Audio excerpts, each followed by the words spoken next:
دلوقتي احنا حللنا وحددنا ايه المشكله. فمثلا لو مشاكل تربه، قلنا مثلا تربه صوديه. تربه صوديه يعني نسبه الصوديوم فيها عاليه قوي. في الحالات دي بنفضل نستخدم معالجات الملوحه بمعدل 3 لتر للفدان. لو التربه جيريه معناها ارتفاع في نسبه املاح الكالسيوم، ودي بنفضل معاها احماض بقى الفولفيك واحماض الهيوميك، ونزود معدلات الري. طبعا برده كده ولا كده لازم بنزرع اصناف متحمله للملوحه في كل الحالات. وطبعا حل الاحلال برده ده حل مهم جدا، خاصه لو هزرع شجر او نخل. فبيبقى موضوع ان انا اجيب الحفار مثلا ياخد لي كبشه كده متر في متر في متر، يشيلها واعمل احلال بتربه ثانيه كويسه افضل منها وازرع فيها، بيبقى الوضع احسن كتير قوي. لو الملوحه عاليه بقى في الميه المره دي مش في التربه، ايه الحل؟ طبعا لو هتكلم في كائن زي النخل ده بيتحمل ملوحه عاليه جدا، بس بصفه عامه بنتكلم ان الملوحه مثلا لغايه 2500 جزء في المليون دي ملوحه منخفضه ولا تاثر معايا في حاجه. طب لو الملوحه عاليه شويه لغايه 5000 6000 بنعتبرها ملوحه متوسطه، وهيبقى ليها تاثير على النخله في معدلات نموها وفي الاسمار بتاعها وفي حجم ثمارها، لان بيبقى في عسر شويه على النبات في ان هو يمص كميات الميه اللي هو محتاجها بشكل كويس. ولو عليت عن المعدلات دي بنعتبرها ملوحه عاليه، مش هتموت النخله بس ممكن تعلي معايا نسب الفاقد وتضعف برضو النبات اكتر، وبتبقى ليها تاثير طبعا اقتصادي عليا في الزراعه. السؤال المهم بقى، لو انا الملوحه عندي عاليه بالمناظر دي،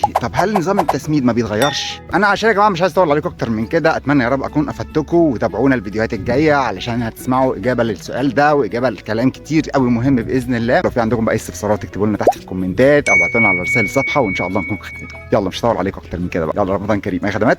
السلام عليكم.